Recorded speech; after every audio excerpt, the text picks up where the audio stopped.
check. Example number 1. Find the remainder when this is, ये polynomial है, is divided, इसको divide करना by, ये डिवाइजर्स हैं. अगर x माइनस 3 पे डिवाइड करो तो फिर का रिमाइंडर आएगा, x प्लस 3 पे डिवाइड करो तो फिर का रिमाइंडर आएगा, 3x प्लस 1 पे डिवाइड करो तो फिर का रिमाइंडर आएगा, x पे डिवाइड करो तो फिर का रिमाइंडर आएगा. अभी भी बात समझे? इस पे रिमाइंडर 2 आएगा, दूसरों पे हम देखते हैं. ठीक है, बात समझे नहीं समझे? स्टार्ट करें या यहां से निकालूं? स्टार्ट करते हैं.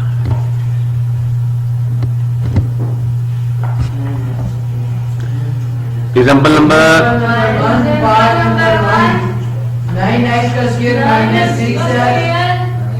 पहले ये कहना लेट हमारा जो गिवन पोलिनोमियल है, let P of X is equal to, सवाल लिखवाएं.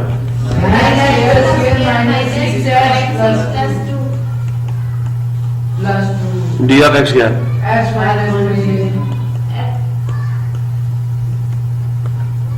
सोल्यूशन. आप कहें व्हेन, ये स्टेटमेंट याद रखें, when p of yes is by x minus 3, then by remainder theorem. ठीक है,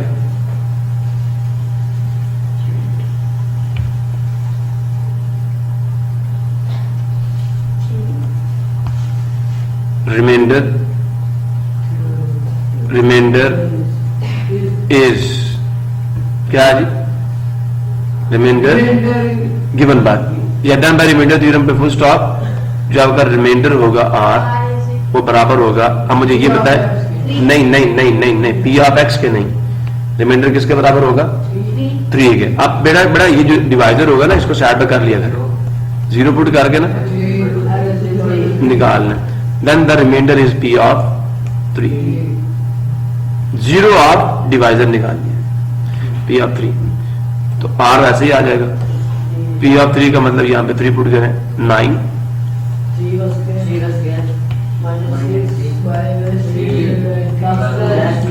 अच्छा जी जरा गौर से देखें, 9 मल्टीप्लाई 3 करके 9 माइनस 18 आ गया, प्लस 2 आ गया, 9 9 का 81. ओके ना? अच्छा 81 माइनस 16 कर दो. चलो जी, कितना आंसर आ गया? बस यही है. क्लियर हो गया? आपका डिवाइजर प्लस हो जाए तो x की वैल्यू -3 आएगी, रिमाइंडर पे या -3 होगा.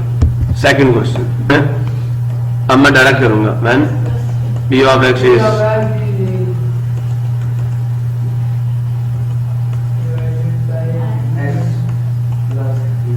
then by remainder theorem. ठीक है, r will be p of, इसको 0 पुट करके x की वैल्यू निकालो, -3. so r is equal to 9 time -3 square. -6 में 3 9 टाइम 9 -6 -18 आ गया, प्लस 2 81 प्लस 18 प्लस 2 101. लो जी 101. This is your reminder. अब कब तक मेरे से ये काम करवाते रहोगे? अच्छा चलो एक बात बताओ मुझे, अभी नहीं, कुछ और थोड़ा सा और तड़का लगाने दो ना, ताकि आपके माइंड जो है ना तो वो थोड़े से और मोटिवेट हो. ठीक है, थोड़े से और सोचना शुरू कर देना. क्या जी? 1 p of x is, next बताएं कौन सा था तीसरे में? 3x plus 1. 0 क्या आएगा? 3x plus 1 है बेटा, बताएं. -1/3. इसे ऊपर रखो, इसको इस पे डिवाइड कर दो. देन बाय RT मतलब reminder theorem. R is what? क्या? माइनस आएगा ना अंदर। सो जी 9 times minus 1/3 whole square minus 6 time minus 1/3 plus 2। बेटा जी अप्लाई करें, माइनस प्लस हो जाएगा 1/9, 3 1 the 3, 3 2 the 6, ऐड कर दूं प्लस 2 माइनस माइनस प्लस 2।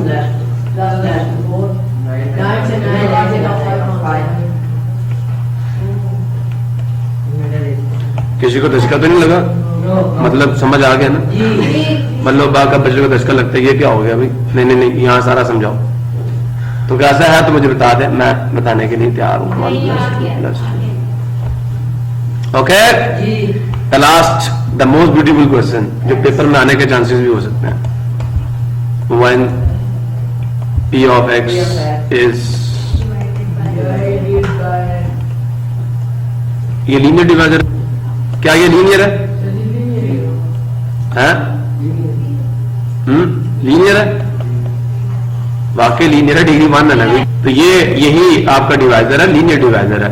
अब बताएं x की वैल्यू क्या आएगी? x किस पे 0 होगा? किस पे? अल्लाह, d of x is equal to 0। ये बताते खुद ही क्या? सुभान अल्लाह, माशाअल्लाह, क्या बातें हैं आप लोगों की। और भाई x इज इक्वल टू 0, इसका 0 है, ठीक है? नहीं समझे? हाँ, ये ट्रिक थी इसके अंदर, उसको याद भी रखना। r will be p of 0, answer आएगा 2। क्यों हो जा? 9 टाइम 0 क्यूब माइनस 6 टाइम 0, ये सारे 0 समझो। आगे चले। अच्छा बेटा आप एक बात जरा गौर से सुने। अब पता क्या करेंगे? बात गौर से सुने, गौर से सुनना। आपको बता देंगे एक और ट्रिक, आपको df(x) भी देंगे और रिमाइंडर भी बता देंगे कि रिमाइंडर ये होगा, और पोलिनोमियल का कोई कोफिशिएंट जो है ना 1 रहने देंगे, यानी ये निकाल। मसला ही कोई नहीं, मसला ही कोई नहीं। क्या करेंगे हम लोग? हम जब शुरू करते हैं तो हम ये लिखते हैं ना, by division algorithm r is equal to this. तो जब हमें गिवन में r गिवन होगा, हम r की जगह इसकी वैल्यू डाल देंगे और x की जगह पे उसकी वैल्यू डाल देंगे, ऑटोमेटिकली इक्वेशन सॉल्व हो जाएगी। अननोन हम फाइंड आसानी से करने, समझे नहीं समझे? r की जगह पे r की वैल्यू पुट कर रहे हैं ना। अब सवाल पढ़ूंगा ना एक, तो आपको बात ज्यादा समझ आ जाएगी। एक सवाल कर लेंगे तो फिर बात ज्यादा बात है। Find the value of k, तो डाटा लिखते हैं जी। एग्जांपल नंबर 2 है 1 है पक्का? हमें डाटा ये लिखना रिक्वायर्ड, मैं पहले रिक्वायर्ड लिख रहा हूं, वैसे पहले हमें गिवन लिखना चाहिए। तो हमें d ऑफ x के दिया उन्होंने, डिवाइजर के दिया उन्होंने। कहता है जब ये पोलिनोमियल जो है ये the expression this leaves a reminder, मतलब इसको डिवाइड किया जाता है, रिमाइंडर देती है। जो रिमाइंडर देगी उसे डिवाइड किया जाता है, ठीक है? Leave the reminder of -2 when divided by, ये डिवाइजर है, नहीं समझे? So d of x is x + 2। p of x क्या? छोटा लिखवा दे जल्दी से।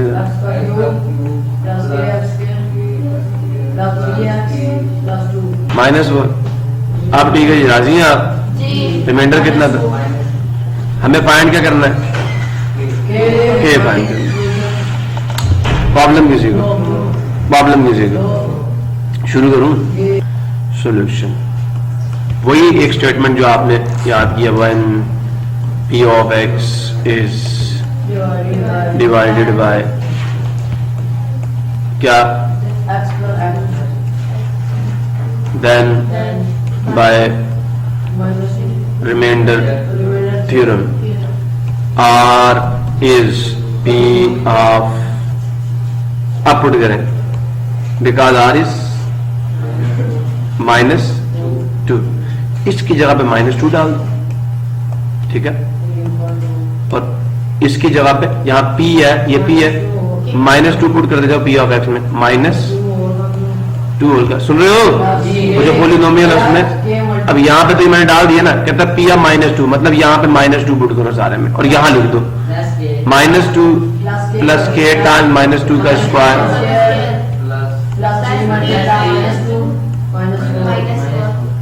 क्लियर है? नो जी, क्या आ गया? -2 is -8 -8 -8 plus k plus 4 plus k plus 4 जी बेटा आ गया -6 नहीं +-6 ब्रैकेट के अंदर फर्स्ट ऑफ ऑल -4 अंजला अभी तक +2 की जान नहीं छोड़ा तू। आगे चले -2 -8 हाँ अंजला -6 ही ना।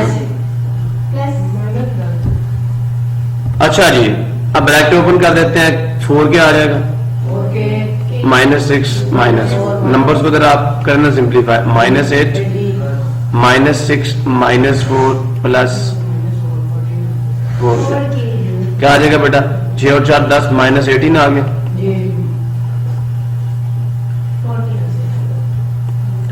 ओ भाई मेरी बात सुनिए 4 के कोई तो पता दिखा ना यहाँ पे रहने दो 18 को चल ले जाओ -2 +16 आ गया 4 के दोनों साइडों को 4 से डिवाइड कर लो या 4 वहां जाके डिवाइड कर लो के क्या आ गया ऐसे भी डाल सकता हूं ना ठीक है। This is your answer.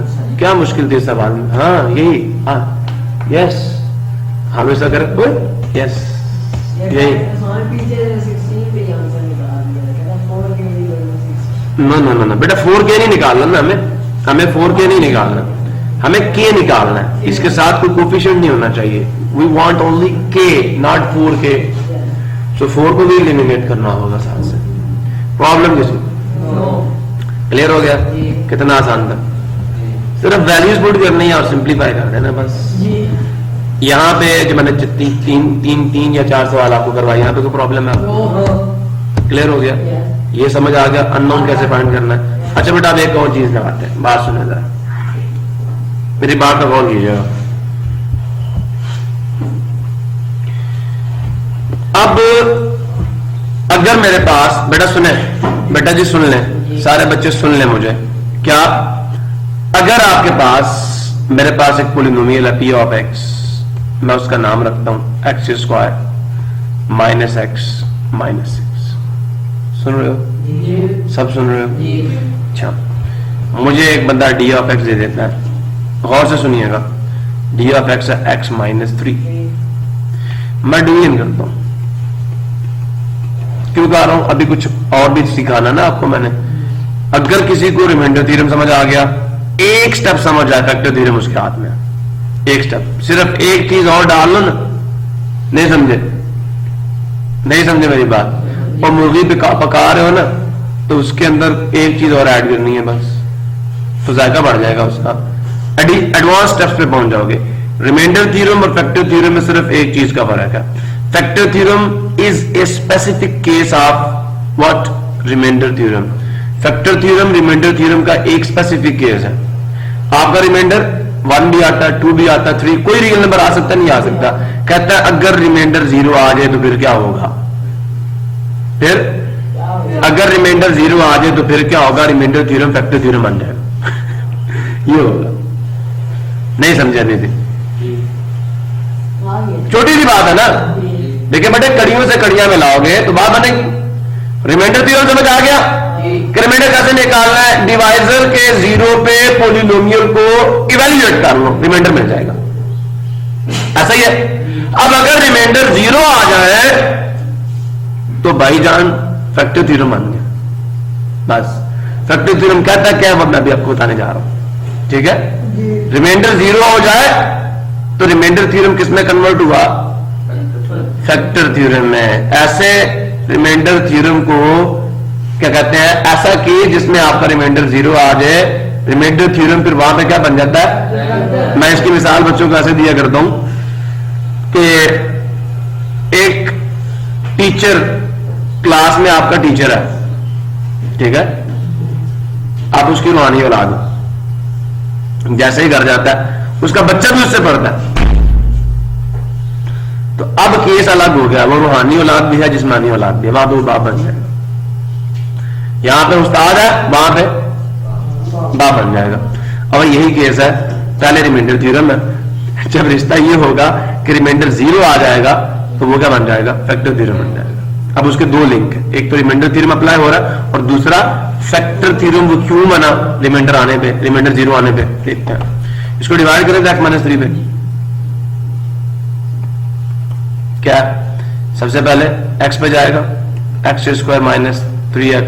अब करते रहना यार, काट गया, क्या आ जाएगा, 2x minus 6, क्या आ जाएगा, 2 2 minus 6, पक्का, पक्का। रिमाइंडर क्या आ गया, 0 आ गया, और पक्का या नहीं। आ गया।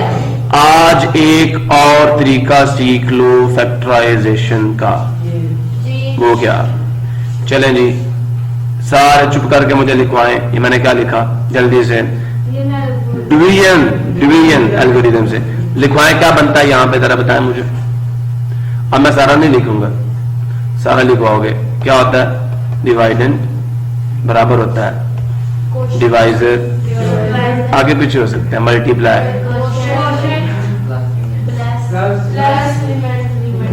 रिमाइंडर नहीं कहना, रिमाइंडर कहना, रिमाइंडर। रिमाइंडर और चीज होती है, ठीक है, प्रॉब्लम किसी को। डिवाइडेंड क्या है जी, डिवाइजर क्या है जी, क्वोशंट क्या है जी, रिमाइंडर क्या है जी। हाँ? अच्छा, अगर रिमाइंडर 0 हो जाए, गौर से सुनना, गौर से सुनना, गौर से सुनना, x² माइनस x-6 किसके बराबर आ गया, ये थी ना पीछे चीज।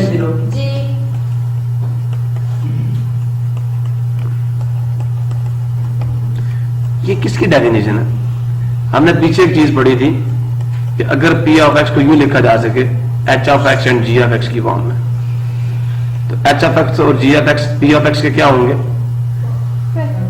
फैक्टर्स होंगे। क्या होंगे, हाय अल्लाह। इसका मतलब जो हमारा डिवाइजर था, ये क्या हो गया, फैक्टर हो गया, डिवाइजर हो गया। क्या हो गया, अब डिवाइजर बना। अगर रिमाइंडर नॉन जीरो होता फिर ये डिवाइजर, फिर ये फैक्टर ना होता। बात समझे, ये सब मल्टीपल ना होता।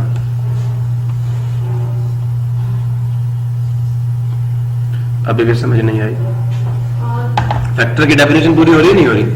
अगर रिमाइंडर ही 0 आ जाए, अगर रिमाइंडर ही 0 आ जाए तो डिवाइजर फैक्टर बन जाता है, डिवाइजर फैक्टर बन जाता है। फैक्टर की डेफिनेशन क्या थी, मैंने कल बताया था आपको कि अगर ये देख रहे हैं आपका ये जो आपकी ये जो एक्सप्रेशन थी, ये जो एक्सप्रेशन थी, आपने उसको लिख दिया x-3 के मल्टीपल की जुबान में। लिखा नहीं लिखा, लिखा नहीं लिखा, ये आपने लिख दी as a multiple of x-3 with this factor.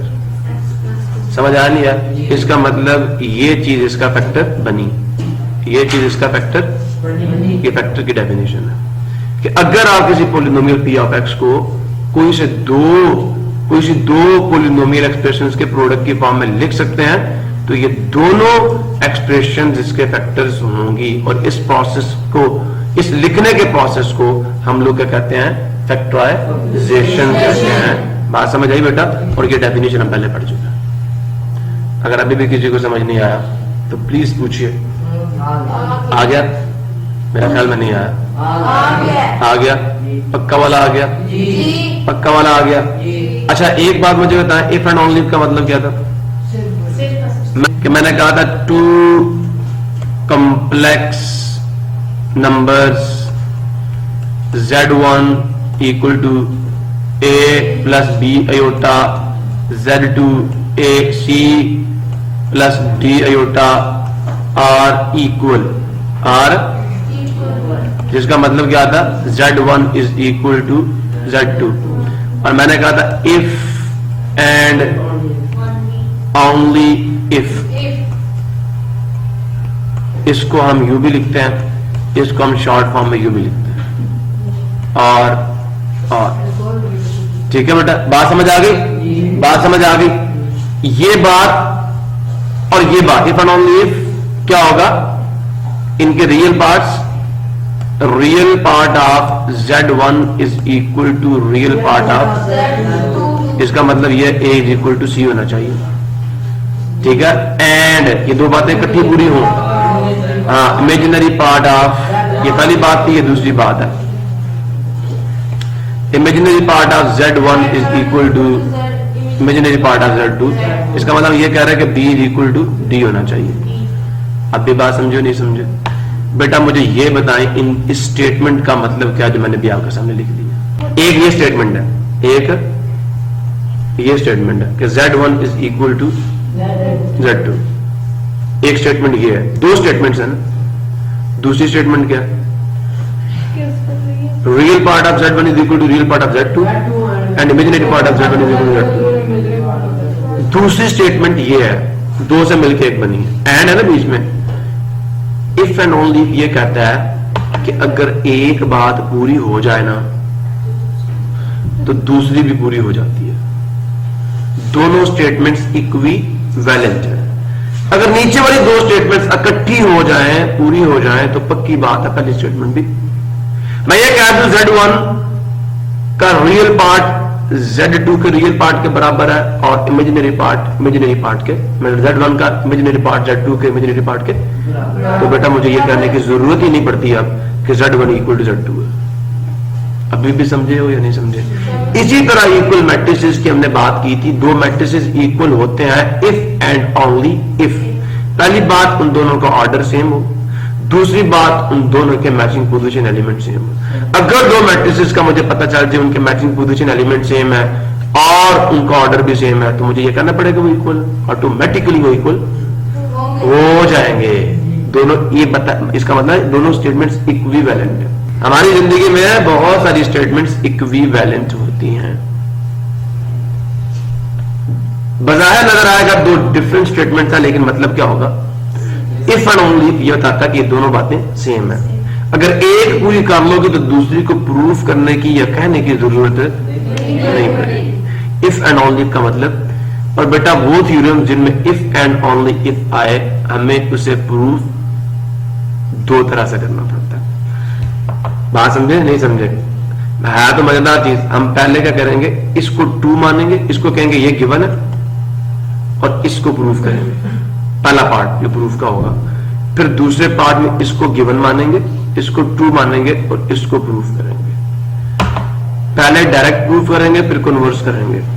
नहीं समझे? पहले एक को ट्रू मानेंगे, दूसरी को ट्रू प्रूफ करेंगे, फिर दूसरी को ट्रू मान के पहली को ट्रू प्रूफ करेंगे। If and only if statement वाले जो थ्योरम्स है उनका ये तरीकाकार होता है प्रूफ का, क्योंकि हमने कहना दोनों इक्विवेलेंट है। अगर इक्विवेलेंट है तो हमने शो करना है कि पहली स्टेटमेंट से दूसरी आ सकती है। अगर पहली ट्रू तो वाकई दूसरी भी ट्रू होती है, और अगर दूसरी ट्रू हो तो वाकई पहली भी ट्रू होती है, वरना इफ एंड ओनली इफ लगाना बनता नहीं है। यहां क्योंकि पीछे देखें जरा स्टेटमेंट देखें थ्योरम की, कि अगर मैंने कहा था ना इफ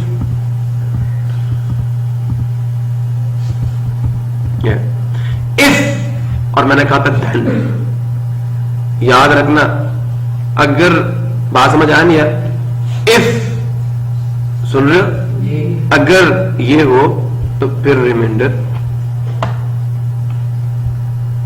लेकिन अगर रिमाइंडर पी ऑफ ए के बराबर हो तो जरूरी नहीं है आपका डिवाइजर भी क्या होगा,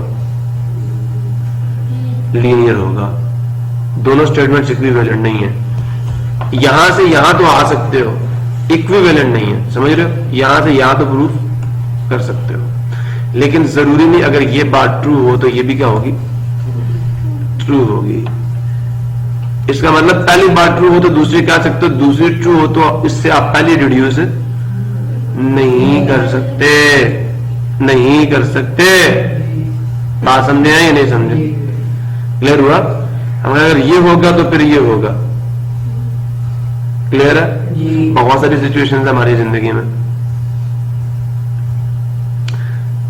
बहुत सारी सिचुएशंस हमारी जिंदगी में इस तरह की, जहां पे हमारी एक बात ट्रू हो तो दूसरी ट्रू होती है। अगर दूसरी ट्रू हो जाए तो जरूरी नहीं पहली भी क्या हो, ट्रू हो। मैं इसकी मिसाल आपको ऐसे देता हूं, एक बंदा अगर मेहनत करता है, तो कामयाब होगा। ठीक है, मानते हो? एक बंदा कामयाब है, क्या उसने मेहनत की होगी? जरूरी नहीं, जरूरी नहीं। कैसे हो सकता है उसके अब्बे ने मेहनत की और वो उसका फल खा रहा हो, विरासत भी तो मिलती है, जरूरी तो नहीं। बहुत सारी सिचुएशंस है ना, नहीं समझ आया? क्लियर हुआ? हर जगह वैलिड नहीं है। हाँ, मेहनत का आउटपुट अल्लाह पाक बड़े ही कदरदान है मेहनत के। अल्लाह बड़ा कदरदान है, खुदा की कसम, मैं उसकी कसम खाता हूं, अल्लाह की कसम, वो बड़ा कदरदान है। मेहनती का बड़ा कदरदान है, वो किसी की मेहनत रायगा नहीं। तुम्हें बाहर लगेगा मेरा नुकसान हो गया जी, मैंने बड़ी मेहनत की थी। अल्लाह उसका आउटपुट आपको कहीं आगे देना चाहता है, उसको इकट्ठा कर रहा और इकट्ठा ही आपको आउटपुट देगा। वो असल में हकीम है, हिकमत वाला। वो आपके बारे में आपसे ज्यादा अच्छा सोचता है। नहीं समझे मेरी बात? आप वो चीजें नहीं देखते जो वो देखता है। सो देयरफॉर हर स्टेटमेंट जरूरी नहीं इफ एंड ओनली कंडीशन वाली हो। बात समझ आई बेटा? क्लियर हो गया थ्योरम? ये इफ एंड देन वाली स्टेटमेंट थी, अगर ये होगा तब ये होगा, अदरवाइज आप देन के बाद वाली स्टेटमेंट से इफ वाली स्टेटमेंट पे नहीं आ सकते। क्लियर हुआ? लेकिन ये थ्योरम था इफ एंड ओनली इफ वाला। फैक्टर थ्योरम में इफ एंड ओनली इफ क्यों यूज होता है? चले मैं एक स्टेटमेंट लिखता हूं, मेरी बात गौर से सुनना। अभी मैंने पहले आपके सामने एक स्टेटमेंट लिखी थी, मेरी बात अब समझ आ गया ना? ये जो मैंने डिस्कशन की थी आपके सामने यहां पे, ये कि अगर रिमाइंडर 0 आ जाए तो फिर जो आपका x-3 है वो फैक्टर होगा नहीं होगा? फैक्टर होगा नहीं होगा? x-3 फैक्टर हुआ नहीं हुआ अगर रिमाइंडर 0 हो? अच्छा बेटा, अगर x-3 फैक्टर हो तो बताएं, अगर मुझे पता x-3 फैक्टर है तो क्या रिमाइंडर 0 नहीं होगा? अगर मैं क्या दूं x-3 इस फैक्टर, x-3 इस स्टेटमेंट का मतलब इस factor of x² minus x-6, तो इससे ये आप फौरन डिड्यूस कर लेंगे कि जो x² माइनस x-6 है वो लिखा जा सकता है x-3 multiply some other expression. उसे मैं x माइनस या x प्लस ए कर देता हूं, इसे यू लिखा जा सकता है, इसे यू। तो अब मुझे बताएं, यहां तो कुछ है। अब अगर इसे कंपेयर करूं किससे? p of x, d of x, q of x plus r से, तो कंपेयर करें, ये आपका p ऑफ x हो गया, ये आपका d ऑफ x हो गया, ये आपका q ऑफ x हो गया, r की जगह पे क्या है? इसका मतलब रिमाइंडर 0 होगा। अगर फैक्टर हो तो पक्की बात है रिमाइंडर क्या होगा? 0। अगर रिमाइंडर 0 हो तो पक्की बात है फैक्टर होगा। दोनों इफ एंड ओनली बन रही नहीं बन रही? अभी इसको हमने मैथमेटिकली लिखना है, पहले लिखे। अच्छा, पहले स्टेटमेंट हम क्या लिखेंगे? क्या स्टेटमेंट लिखेंगे जी? देखें जरा गौर से। वही क्या लिखा था मैंने? रिमाइंडर, कौन सा reminder? Constant reminder, capital R,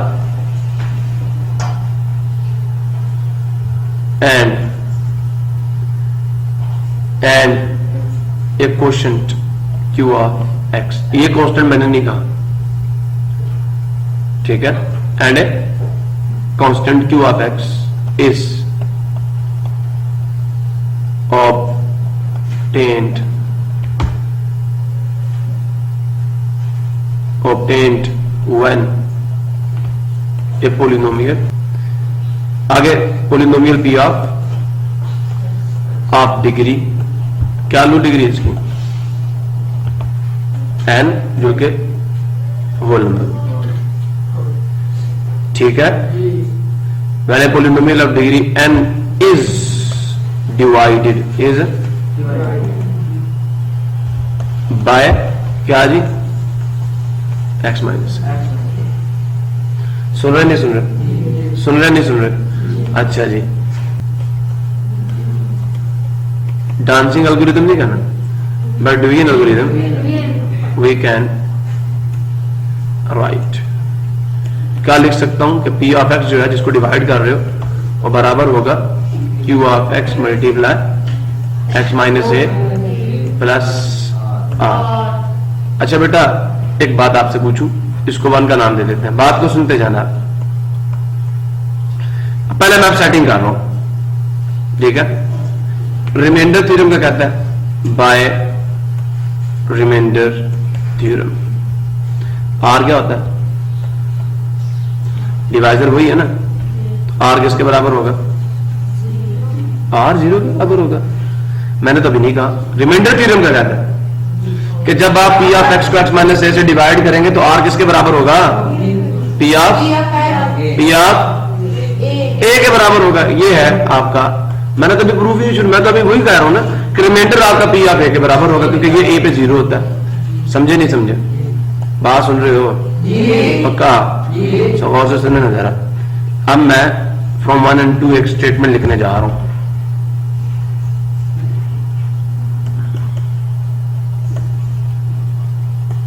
जो पी ऑफ एक्स है तो बराबर है क्यू ऑफ एक्स। अंजला बेटा, अंजला प्लीज बात और से सुन। क्या मैं आर की जगह पे पी ऑफ ए डाल सकता हूं? मैंने यही तो करना था, पी ऑफ ए डालो या आर डालो, बात तो एक ही है। सिर्फ ये काम करने के लिए मैंने ये काम किया। चलो जी इसको नाम दे देते हैं 3 का। अब बेटा मैंने 2 बातें करनी है। पहली बात गौर से सुन लो। पहली बात, मैं पहले ये प्रूव करना चाहता हूं, बताना चाहता हूं आपको, अगर पी ऑफ ए मैं मान लूं 0 है तो मुझे इससे ये देन, मैं कह रहा हूं इफ ये, इसका मतलब क्या होता है?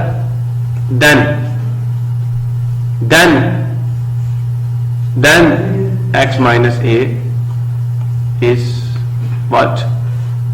जो कि डिवाइजर था वो क्या? ऑफ। मुझे ये प्रूव करना, मेरा एम ये है कि मैं ये लेके चलूं और ये शो कर दूं। समझे हो? मैं पहले मैं ये बता रहा हूं आपको, सुन रहे हो नहीं सुन रहे? मैंने ये मान लिया, मैंने एक स्टेटमेंट मान ली 2 पी ऑफ ए 0, ठीक है। हम कहते हैं if P of a is 0, ये शुरू कर दिया। तो then 3 can be written as. अब ये दोनों में यूज होगी 3 जो मैंने बनाई है, इससे मैंने सारे प्रूफ करने हैं आप, इसलिए मैंने इसको पहले बनाया है इस फॉर्म में। अगर पी ऑफ ए जो कि रिमाइंडर है, ये क्या था? रिमाइंडर है, रिमाइंडर भूलना नहीं, बट बाय रिमाइंडर थ्योरम ये रिमाइंडर है। तो अगर पी ऑफ ए जो कि रिमाइंडर है 0 हो जाए तो देन 3 को हम कैसे लिख सकते हैं? P of x is equal to Q of x minus a plus 0 डाल सकता हूं। अल्लाह वालो, ये क्या बन गया? डेफिनेशन नहीं बन गई फैक्टर की। Q of x multiply x minus a, ये क्या बन गया? ये मैथमेटिकल डेफिनेशन नहीं है फैक्टर की, और नहीं है। तो दिस मीन्स, मैंने जो अभी पीछे डेफिनेशन आपको बताई थी, मैंने वहां पे इफ एंड ओनली इफ कहा था, ये कहा था मैंने। अगर b को लिखा जा सकता है a मल्टीप्लाई n, हमने क्या लिखा? और से सुनो, हमने क्या लिखा हुआ अभी? p of x is x minus a multiply some other polynomial. तो देन क्या होगा? Then a is said to be the factor. So now this x minus a is the factor of this। नहीं समझे? तो यहां से बेटा deduce कर लें आप, ये बात जो आई है। अब यहां से मैं क्या डिड्यूस करूंगा? This implies that. आप इसकी जगह पे हैंस डाल सकते हैं। अगर पी ऑफ एक्स को आपने एक्सप्रेस कर दिया है as a product of x minus a, तो इसका मतलब क्या है? ये मैथमेटिकल स्टेटमेंट ये कह रही है, इसका मतलब ये है, इसको ये जो मैंने दिस इंप्लाइज दैट का साइन डाला ना, इसका मतलब है दिस मीन्स, ये मैथमेटिकल डेफिनेशन है फैक्टर होने की। This means x minus a is factor of p of x। अगर किसी को समझ नहीं आया पूछो। ये मैंने पहले मैथमेटिकली शो किया। हमने कहा था अगर ये 0 हो जाए तो भाई मैथ कह रहा है x माइनस a फैक्टर हो जाए। मैंने इंग्लिश में लिख दिया, ये मैथमेटिकली लिखा हुआ, और ये इंग्लिश में वर्बली लिखा। इन वर्ड्स प्रॉब्लम, एक को लेकर दूसरी ट्रू साबित कर दिए। अब मेरे बच्चों दूसरी में हम कन्वर्ट साबित करेंगे। पहले मैं आपके सामने स्टेटमेंट नंबर 3 लिखूंगा ताकि मेरे बच्चों आपको प्रॉब्लम ना हो। देखें क्या लिखा हमने, P of x is Q of x times x minus a plus P of a। ठीक है, ये 3 है। समझ रहे हो ना? समझ रहे हो ना? ये नहीं समझ रहे? जिसको समझ नहीं आ रहा वो मुझसे पूछे, जिसको समझ नहीं आ रहा वो मुझसे पूछे। दूसरी स्टेटमेंट क्या थी यार, इधर से देखो इधर। दूसरी स्टेटमेंट क्या, ये स्टेटमेंट है, अगर x माइनस ए फैक्टर होगा तो P ऑफ ए क्या होगा? नहीं समझे अभी? समझे नहीं समझे? अब मैंने इसको कहना ये, तो मैं यहां पे कहता हूं इफ, और से सुने, इफ क्या, if x minus a is factor of P of x। बेटा x P ऑफ x, ए नहीं, वो तो रिमाइंडर है, वो एक नंबर है, ये नंबर है, मैं पॉलीनोमियल की बात कर रहा हूं। तो बेटा फैक्टर की डेफिनेशन क्या है? P ऑफ x इसके बराबर होगा x माइनस ए मल्टीप्लाई, मैंने ये तो लिखा भी, फिर तो ये चीज होगी ना, रिमाइंडर की जगह पे जाएगा ऑटोमेटिकली 0। इसका मैंने क्या कह दिया है कि ये फैक्टर है, ये फैक्टर है, तो मैथमेटिक्स क्या कहता है, देन 3 विल बी ऑटोमेटिकली 3। अगर एक चीज फैक्टर हो तो रिमाइंडर क्या होता है? तो ये 0 होगा नहीं होगा? होगा नहीं होगा? इस फैक्टर, ठीक है, देन P ऑफ ए क्या हो जाएगा? ऑटोमेटिकली बाय डेफिनेशन 0 हो जाएगा। फैक्टर की डेफिनेशन से ही ये 0 हो जाएगा। अगर P ऑफ x का x माइनस ए फैक्टर है तो क्या होगा? पक्की बात है भाई, रिमाइंडर 0 आएगा बाय डेफिनेशन। क्या ये जो मैंने लिखा ना P of a 0, reminder is 0, क्यों? मैंने अभी पीछे आपको जो एग्जांपल करवाई थी, मैंने उसमें आपको यही तो शो किया था, यही तो शो किया था कि अगर ये फैक्टर है तो रिमाइंडर तो 0 होगा। रिमाइंडर 0 आया था, नहीं आता, तो P ऑफ ए क्या आ जाएगा? 0 आ जाएगा। अल्लाह वाला समझ आ नहीं आ? तो क्या, if x minus a is factor of P of x, so then will be what? P of a 0 हो गया, देन 3 विल बी क्या होगी? 3 क्या बन जाएगी? इक्वेशन 3 क्या लिखेंगे? P of x is equal to Q of x times x minus a plus 0। मैं नहीं डाल रहा, नहीं समझे? ये तो 0 हो जाएगा। यहां को मैं 4 क्या देता हूं, इन दोनों को कंपेयर करें तो P ऑफ ए की जगह पे क्या आ रहा है? 0 आ रहा है। मैंने वैसे ये लिख दिया पहले, आपको लिखने की भी जरूरत नहीं थी।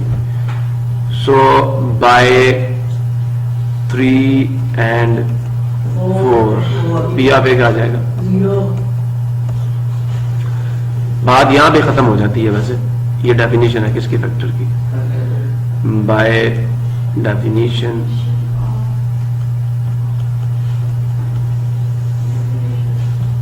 Of factor. बेटा अब मुझे आप बताएं, अगर x माइनस से P ऑफ x का फैक्टर हो तो P ऑफ ए क्या आएगा? जो कि रिमाइंडर है 0 आएगा, नहीं आएगा? रिमाइंडर 0 आएगा तो मतलब P ऑफ ए 0 आएगा। अभी बात समझे नहीं समझे? और अगर P ऑफ ए 0 हो तो x माइनस ए फैक्टर होगा। मैंने पहली स्टेटमेंट में ये शो किया था, तो इफ एंड ओनली इफ की स्टेटमेंट डाल सकता हूं, नहीं डाल सकता?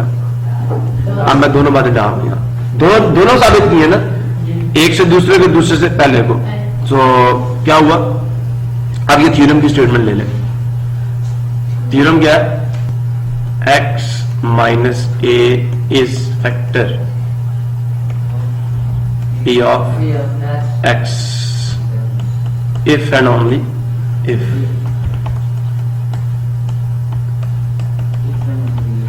समझे? कब? P ऑफ या इसको यूं लिखें r इज 0, इसको यूं लिख लें। कितनी एक बात की जुबानों में कम होती है।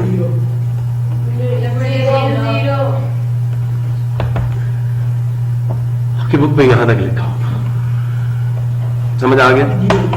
अब बेटा आपने करना क्या, बंदा क्या चेक करें x-3 फैक्टर है या नहीं। अच्छा मुझे बताएं, मैं आपको कुछ बातें आपसे पूछना चाह रहा हूं। किस किस को मेरी बात समझ नहीं आई, हाथ खड़ा करें। रिमाइंडर थ्योरम समझ आया, फैक्टर थ्योरम समझ आया, ठीक है। जिस बच्चे को बात नहीं समझ आई वो मुझसे पूछे। किस बच्चे को रिमाइंडर थ्योरम समझ नहीं आया, किस बच्चे को फैक्टर थ्योरम समझ नहीं आया? समझ आया? लो जी। अब देखें, मैं आपसे इन पीछे वाले सवालों पे एक सवाल पूछता हूं, ये जो आपने किए हैं। पहले सवाल पे मुझे आप बताएं, क्या x-3 p of x का फैक्टर है? आपने एक काम चेक करना है, रिमाइंडर कितना आ रहा है, और this implies that x-3 is not non zero, है ना? जीरो तो नहीं है, is not factor of, not, ये लो जी, ये लो, गुस्सा क्यों करते हो? Is not factor of p of x। इस पे ना मुझे एक बात बोलना, मेरे साथ बोलना है, लेकिन लहजा, बच्चा छोटा होता है तो उसको बोलना कौन सिखाता है? हम ही सिखाती हैं। जब वो बड़ा हो जाता है तो अपनी माँ को कहता है तुझे तो बात करनी नहीं आती। मैंने 20 लड़कों को सुना, बच्चियों को सुना, माँ बोल रही थी तुझे तो बात करनी नहीं आती थी, तो बोलने का अंदाज नहीं पता। अल्लाह वाले अदब सिखा रहा हूं बेटा, मैं आपको नहीं, आप बोले मुझे अच्छा लगा, लेकिन वालदैन के साथ घर में एक साथ छोटी सी बात यहां पे समझाता चलूं कि अभी मेरे दिल में बात आई है, अल्लाह ताला ने मुझे तौफीक दी कि आपको ये थ्योरम समझ आ जाए। आ गया ना? मुझे कह रहा है इज नॉट डाल, नॉट डाल, नॉट डाल, नॉट क्यों नहीं डाला मैंने? But I am happy that आपने सीख लिया मुझसे। समझ आया? यही चीज बेटा आपके वालिदैन भी कर रहे होते हैं। वो बड़ी अजीम हस्ती हैं कसम से, हम उनका हक नहीं अदा, मैं अपने वालिदैन का हक कभी नहीं अदा कर सकता, कभी नहीं अदा कर सकता। अल्लाह मुझे माफ करे, मेरे से अगर बेअदबी भी हो जाती है उनके साथ, कसम से मैं उनका हक अदा नहीं कर सकता, नहीं कर सकता, खुदा की कसम नहीं कर सकता। मेरा अल्लाह जानता है मैं उनका हक अदा नहीं कर सकता। समझ आया? आप जो कुछ भी हैं अपने वालिदैन की वजह से, अपने उस्ताद की वजह से। आपके जिस्म की परवरिश वो करते हैं, आपकी रूह की परवरिश आपके उस्ताद करते हैं। समझे नहीं समझे? सो बेटा दोनों हस्तियां का अदब जरूरी है। तो वालिदैन को ये ना कहा करो तुम्हें तो बोलना नहीं आता, तुम्हारा तो दिमाग खराब है, तुमने कौन सी दुनिया देखी है? नहीं, उन्होंने तुम्हें पैदा किया है, उन्होंने बड़ा कुछ देखा हुआ है, तुमने कुछ नहीं देखा। So therefore this is very really appreciating situation. तुमने मुझे अप्रिशिएट किया आज, मुझे नॉट डालने यहाँ पे, लेकिन वालिदैन के साथ भी ऐसे नहीं बोलना, किसी के साथ भी नहीं। ये कह नॉट डालने जी, नॉट नहीं डाला भाई, नॉट रह गया जी, मेरे से भी तो गलती होती है ना। सो देयरफॉर गलतियां सबसे होती हैं। इसका मतलब ये नहीं कि वालिदैन गलत है या उस्ताद गलत है या आप गलत है, नहीं। गलती या तबलीग करने का जो अंदाज, गलती दुरुस्त करना या तबलीग करना, बेटा हमेशा आजिज़ी से करो, जुबान में मिठास ला के करो, अगला बंदा दुरुस्त हो जाएगा। अगर आपने अड़ियल अंदाज में की ना तो वो जा मैं नहीं ठीक होता, जा भाग। तो हमेशा समझ आकर सीख गए हो ना? ठीक है। आज की क्लास से पहले तो अल्हम्दुलिल्लाह इस पे ये कहूंगा कि तुम्हें फैक्टर थ्योरम नहीं पता था, रिमाइंडर थ्योरम नहीं पता था, पता चल गया माशाल्लाह। आउटपुट भी मुझे नजर आ गया कि आपने कहा is not the factor of P of x, so it is very good thing for me, thank you. आगे जाना। अच्छा जी अंजला, फैक्टर है नहीं है? नहीं है। कौन? अंजला स्टेटमेंट लिखवा, इसका इसकी स्टेटमेंट लिखवा। अंजला अंजला अंजला कौन फैक्टर नहीं है? डिवाइडर कौन था? x+3 is not. गुड। इस पर divide is not.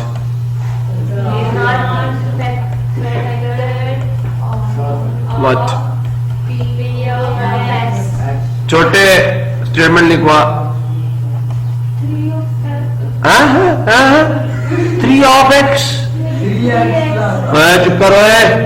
3x + 1 is factor of This note section Oh, sorry. is not P of X. अच्छा, इसको शॉर्ट फॉर्म लिखना बताऊं आपको। Short 3x plus 1 divides p of x, ये मतलब है इसका। वैसे मैं एक बात बताऊं, इसकी जगह पे नॉट आना चाहिए, cross. इसकी जगह पे, समझ आया? फैक्टर नहीं है ना, तो क्रॉस आना चाहिए। फिर पीछे नहीं लिखा था ना मैंने शॉर्ट फॉर्म, ये मैंने कहा था ना a डिवाइड्स b, याद है? a is factor of b, याद आया? इसको मैथमेटिकली क्यों भी लिखते हैं, ठीक है? सुनो जी जनाब जनाब जनाब जनाब जनाब हमजा साहब, उसको बड़ा शौक है जी। जी हमजा, X is not. लेकिन ये किससे लिख रहे हो? ये बात आपने किससे डिड्यूस की? कौन सा थ्योरम है जी? बाय हाँ, फैक्टर थ्योरम। रिमाइंडर थ्योरम नहीं आया ना, तो फैक्टर थ्योरम ये कहता है।